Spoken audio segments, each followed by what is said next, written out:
ரஷ்யாவுடன் India வர்த்தகம் செய்யக்கூடாது என நாட்டோ கூட்டமைப்பு எச்சரிக்கை விடுத்துள்ளது. இது தொடர்பாக பேசியுள்ள நாட்டோ கூட்டமைப்பின் பொதுச் செயலாளர் மார்க் ரூட்டே, இந்தியா, சீனா, பிரேசில் உள்ளிட்ட நாடுகள் ரஷ்யாவுடன் வணிக உறவை தொடரக்கூடாது என்றும், தொடரும் பட்சத்தில் அவர்கள் மீது பொருளாதார ரீதியிலான நடவடிக்கைகள் எடுக்கப்படும் என்றும் கூறினார். இந்த எச்சரிக்கை யுக்ரைனுடன் தொடர்ந்து போரில் ஈடுபட்டு வரும் ரஷ்யா மீது அழுத்தத்தை அதிகரிக்கும் நடவடிக்கையாக பார்க்கப்படுகிறது.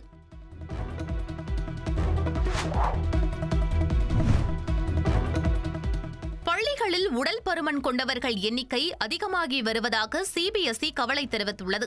2021ஆம் ஆண்டு 18 கோடி மாணவர்களுக்கு உடல் பருமன் இருந்த நிலையில் இந்த நிலை தொடர்ந்தால் 2050ஆம் ஆண்டு 44 கோடியாக உயரும் அபாயம் உள்ளதாக சுட்டிக்காட்டியுள்ளது.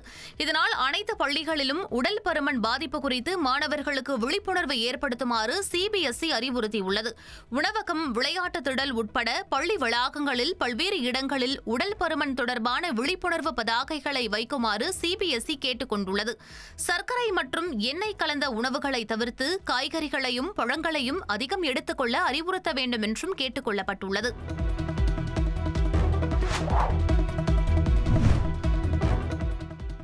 வாக்காளர் பட்டியலிலிருந்து மேற்கு வங்கத்தை சேர்ந்தவர்களை தேர்தல் ஆணையம் திட்டமிட்டு நீக்குவதாக அம்மாநில முதலமைச்சர் மம்தா பானர்ஜி குற்றம் சாட்டியுள்ளார். பாஜக ஆளும் மாநிலங்களில் மேற்கு வங்கத்தை சேர்ந்த புலம்பெயர் தொழிலாளர்கள் குறிவைக்கப்பட்டு தொடர்ந்து கைது செய்யப்படுவதாக மம்தா பானர்ஜி கூறி வருகிறார்.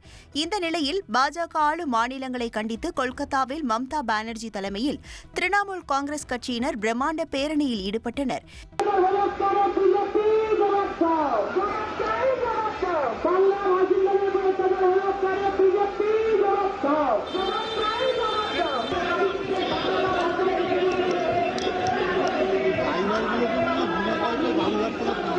பேரணிக்கு பிறகு பேசிய அவர், மேற்கு வங்கத்தில் வசிப்பவர்களுக்கு அசாம் அரசு நோட்டீஸ் அனுப்புகிறது, என்ன நடக்கிறது என கேள்வி எழுப்பினார். மேற்கு வங்கத்தை சேர்ந்த புலம்பெயர் தொழிலாளர்கள் வங்க மொழியில் பேசுவதால் அவர்களை பிற மாநில பாஜக அரசுகள் தண்டிப்பதாகவும் மம்தா பானர்ஜி தெரிவித்தார்.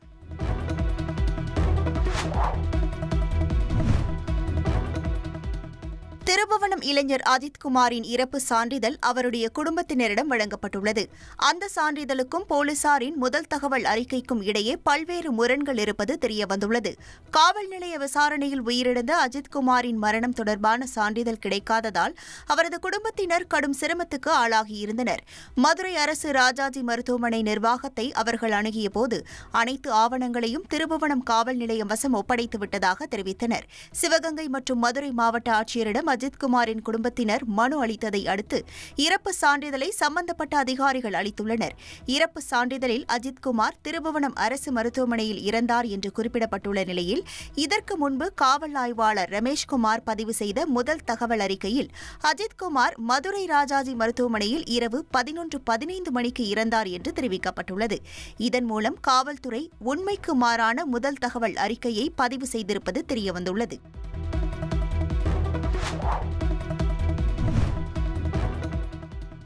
ஜம்மு காஷ்மீர் யூனியன் பிரதேசத்திற்கு முழு மாநில அந்தஸ்து வழங்குவதற்கான சட்டத்தை கொண்டுவர வேண்டும் என்று காங்கிரஸ் தேசிய தலைவர் மல்லிகார்ஜுன கார்கே மற்றும் எதிர்க்கட்சித் தலைவர் ராகுல் காந்தி ஆகியோர் பிரதமர் மோடிக்கு கடிதம் எழுதியுள்ளனர்.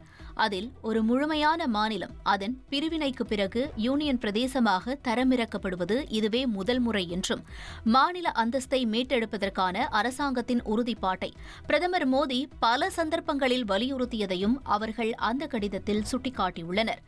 கூடுதலாக லடாக் யூனியன் பிரதேசத்தை அரசியலமைப்பின் 6வது அட்டவணையின் கீழ் சேர்க்க அரசாங்கம் சட்டம் கொண்டுவர வேண்டும் என்றும் அவர்கள் அந்த கடிதத்தில் குறிப்பிட்டுள்ளனர்.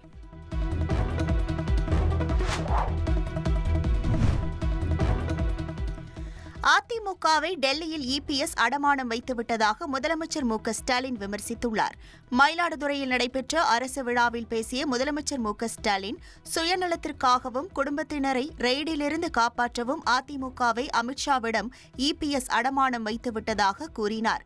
பாஜக கூட்டணியால் தான் தோற்றோம் என கூறிய இபிஎஸ் தற்போது பாஜகவுடனேயே கூட்டணி வைத்திருப்பதாகவும் முதலமைச்சர் மு.க.ஸ்டாலின் தெரிவித்தார்.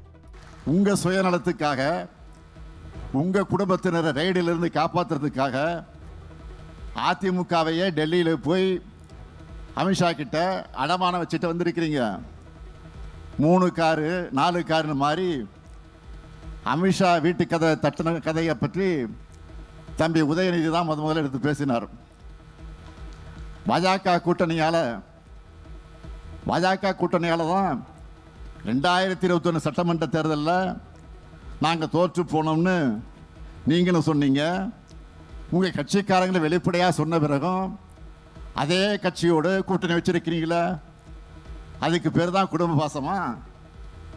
உங்கள் குடும்பத்தை காப்பாற்ற கோடிக்கணக்கான தொண்டர்களை கொண்டிருக்கக்கூடிய இந்த கட்சியை டெல்லியோட சதுரங்க வேட்டையில் சிக்கி அடமான வச்சுட்டீங்க.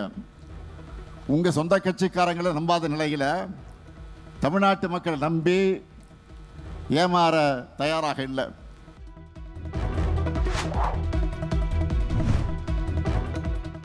அதிமுக பாஜக கூட்டணியை பொறுத்தவரை கூட்டணி ஆட்சி கிடையாது என எடப்பாடி பழனிசாமி திட்டவட்டமாக கூறியுள்ளார். சிதம்பரத்தில் செய்தியாளர்களிடம் பேசிய அவர், எங்கள் கூட்டணியை பொறுத்தவரை நான் சொல்வதுதான் எனவும் தெளிவுபடுத்தினார். தமிழகத்தில் கூட்டணி ஆட்சி அமையும் என அமித்ஷா தொடர்ந்து கூறி வரும் நிலையில் எடப்பாடி பழனிசாமி இந்த விளக்கத்தை அளித்துள்ளார். அமித்ஷா எப்ப பார்த்தாலும் கூட்டணி ஆட்சி தான் சொல்லிட்டு இருக்காரு. கூட்டணி ஆட்சி இல்ல, எங்களுடைய கூட்டணி ஆட்சி அமைக்கணும் சொல்றேன். கூட்டணி ஆட்சி அமைக்கணும் சொல்றேன். நீங்க தவறா புரிஞ்சுட்டு வெளிப்பட்ட நான் தான் தெளிவா சொல்லிட்டுல. இந்த கூட்டணிக்கு அதிமுக தலைமை தான். அதிமுக ஆட்சி அமைக்கும். அதுல இபிஎஸ் இன்னும் உங்களுக்கு தெளிவுபடுத்தும். தெளிவான கூட்டணி அதிமுக கூட்டணி பிரம்மாண்டமான வெற்றி பெறும், தனிப்பெரும் ஆட்சியை அமைக்கும்.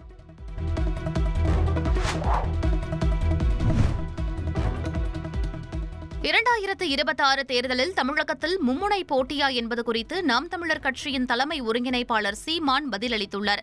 திருச்சியில் செய்தியாளர்களிடம் பேசிய அவர், திராவிட கட்சிகள் எல்லாம் ஒரு முனை, நான் ஒரு முறை என்று கூறினார். கோட்பாடு அளவில் முரண்பாடு இருப்பதால் பேசி பலனில்லை என்றும் எங்களுக்கு ஒரே போட்டிதான் எனவும் சீமான் தெரிவித்தார். 2026 தேர்தலில் மும்முனை போட்டியா 4 முனை போட்டியா? ஒரே முனை போட்டி தான். அவங்க 3 பேர் ஒரு பக்கம், அவங்க சூலாயுதம், நான் வேலாயுதம். இதில் அவர்களுக்கும் எனக்கும் பல ஆயிரம் கிலோமீட்டர் தொலைவு இருக்குது. அதில் போட்டு நீங்கள் இது பண்ணிக்க கூடாது. அவர்கள் மொழி என்று பேச மாட்டார்கள். ஒவ்வொரு தேசிய இனமும் மொழியிலிருந்து அரசியலை தொடங்குது. என் மொழி சிதைஞ்சு அழிஞ்சிருச்சு, அது மீட்சிடணும். தமிழ் மீட்சியே தமிழர் எழுச்சி. அது ஒரு போட்டி. அவர்களுக்கு திராவிட அரசியல். தம்பியே திராவிடம் கண்ணுன்னு தப்பல. திராவிடம் தமிழ் தேசியம், அவர் திராவிட கொள்கையில் இருக்கிறார். பெரியாரை வழிகாட்டின்னு ஏற்றுட்டார். அவங்களுக்கு எங்களுக்கும் கோட்பாட்டு அளவில் ரொம்ப தூரம் இருக்குது. அதனால அதை போய் பேசி பயன் இல்லை. ஒரே போட்டி தான் எங்களுக்கு.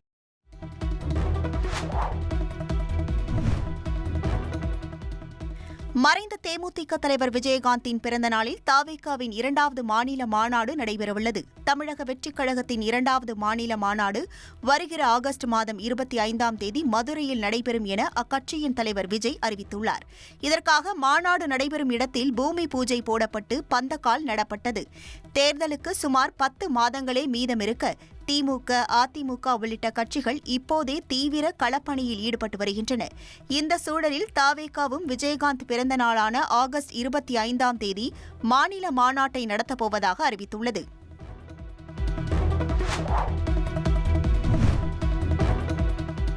லார்ட்ஸ் டெஸ்ட் போட்டியில் தாமதமாக பந்து வீசியதற்காக இங்கிலாந்து அணிக்கு டெஸ்ட் சாம்பியன்ஷிப் புள்ளிப்பட்டியலில் 2 புள்ளிகளை ஐசிசி குறைத்துள்ளது.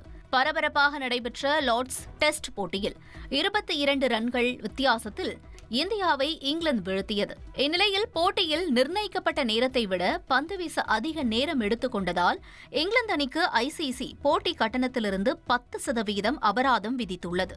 மேலும் புள்ளிப்பட்டியலில் 2 புள்ளிகளையும் ஐசிசி குறைத்ததால் இங்கிலாந்து அணி 3வது இடத்திற்கு சரிந்தது.